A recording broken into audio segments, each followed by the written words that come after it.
అన్న ఒకవైపు చూసుకుంటే మొత్తం మీ సామాన్లు మీ షాప్లో ఏదో చిన్న చితికి బచాంచినాయి అన్నీ ఒక సైడ్ పెట్టుకురు ఫుడ్ ఇటు సైడ్ చూస్తేనేమో అసలు తినలేదు ఆకలి కేకలతోటి కనీసం కంప్లీట్గా మీ పిల్లలు మీ కుటుంబ సభ్యులు అందరు కనిపిస్తారు. ఏందన్నా ఇంకో సైడ్ మూగజీవులు ఆవులు బర్రెలు ఇవన్నీ ఉన్నాయి, ఇవన్నిటిని కూడా తీసిరా పొద్దున తీసేసారు, వాళ్ళే తీసేసారు. దౌర్జన్యంగా ఇప్పేలు కొట్టేస్తారు. ఇక్కడ వెళ్ళిపోవాలని మేము కట్టేస్తున్నాం. అన్న బాధపడకే. అసలు కాదు నీకు ఎన్ని ఎండ్ల సందు ఉన్నావు నువ్వు ఇక్కడ చెప్పు అన్న.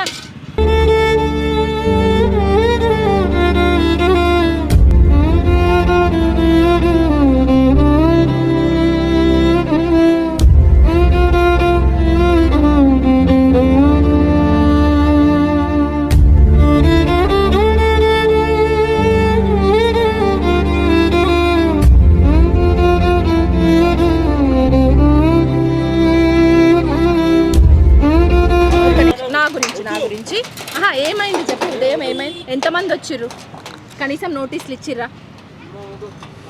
3:30కి ఇచ్చిర్రు. నిన్న సాయంత్రం మాట్లాడినావా నువ్వు కనీసం వాళ్ళతోటి? ఇంకేమైనా టైం అడిగినా ఒక్కరోజు టైం ఇవ్వండి సార్ తీసేస్తాం అంటే ఇవ్వలేదు. ఒక్కరోజు కూడా ఇవ్వలేదు. ఎన్ని ఆవులు ఎన్ని బర్రెలు ఉండే నీకు? 20 ఉండే. అన్నిటిని వాళ్ళే ఇప్పిల్ల ఓటేసిరా? ఇప్పుడు ఎన్ని మిగిలినాయి? అన్నీ వెళ్ళిపోయినాయా? బాధపడక అన్న. ఒక్క నిమిషం ఏం చెప్పదలుచుకున్నారు రేవంత్ సర్కార్కి? ఇంత అన్యాయమా? మీరు ఓటేసి గెలిపించుకురు కదా, ఏం చెప్తావు చెప్పు? గవర్నమెంట్కి ఏం చెప్తావు? సరే మీకు కనీసం నష్టపరిహారం వద్దా? అడుగు, గవర్నమెంట్ అడుగు, మీకు నష్టపరిహారం కావాలని.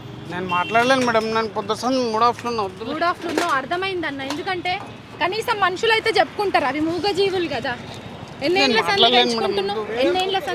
25 సంవత్సరాల ఏడుండి. అవునా? అయ్యో, 25 years నుంచి. ఇప్పుడు చాలా గవర్నమెంట్లు మారినాయి కదా 25 సంవత్సరాలలో. ఏ గవర్నమెంట్ అన్న ఇట్లా చేసిందా? మనం కావాలని తెచ్చుకున్న గవర్నమెంట్ ఎందుకు ఇట్లా చేస్తుందంట? ఏరుకోరు తెచ్చుకున్నాం కదా మార్పు కోసం. ఏం మార్పు చేస్తారు మేడం? గరీబులం బతకనే గరీబుల మీద పడుతుంది కాదన్నా. ఇదే బఫర్ జోన్లో, ఇదే FTL పరిధిలో చాలా పెద్ద పెద్ద మంత్రులై, కాంగ్రెస్ లీడర్లై, అట్లనే ఓవైసీ కాలేజ్లు ఉన్నాయి అంటారు. సీఎం రేవంత్ రెడ్డి అన్న ఇల్లు బఫర్ జోన్లోనే ఉందంటారు. అంతెందుకు ఇదే హైడ్రా కమిషనర్ ఇల్లు కూడా ఇదే బఫర్ జోన్లో ఉందనేసి మొన్న బక్కా జడ్సన్ సార్ కూడా అన్నాడు. మరి వాళ్ళకి లేని బాధ వాళ్ళ ఇల్లుల మీదకి పోని హైడ్రా ఇక్కడికి ఎందుకు వస్తుందంటావు? గరీబులం కదా మనం ఏం చేయలేము వాళ్ళని. అట్లా కన్నీటి పర్యంతం అవుతున్నారు. ఎందుకంటే తన ఎమోషనల్స్ 25 సంవత్సరాల నుంచి పెంచుకున్నటువంటి మూగ జీవాలను కూడా చూడలేదు. 20 ఆవులు బర్రెలు అన్నీ కలిపి 20 ఉండరంట. ఇప్పుడు చూడండి, అక్కడ లెక్క పెట్టుకొని చూడొచ్చు.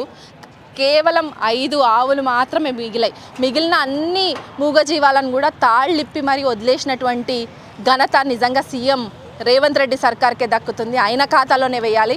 ఎందుకంటే మూగజీవాలని కనీసం పిల్లల్ని చూడలేదు. ఆకలి కేకలు, వాళ్ళకి ఆకలి అవుతుంది, అన్నం ఉండలేదు అంటే వాళ్ళని చూడలేదు. కాళ్ళ ఎల్ల పడ్డ పేదవాళ్ళ బతుకుల మీద ఈరోజు హైడ్రా విధ్వంసం సృష్టించిందని చెప్పాలి. ఎందుకంటే ఒక సైడ్ ఏమో మూగజీవాలని చూడలేదు, ఇంకో సైడు చిన్న పిల్లల్ని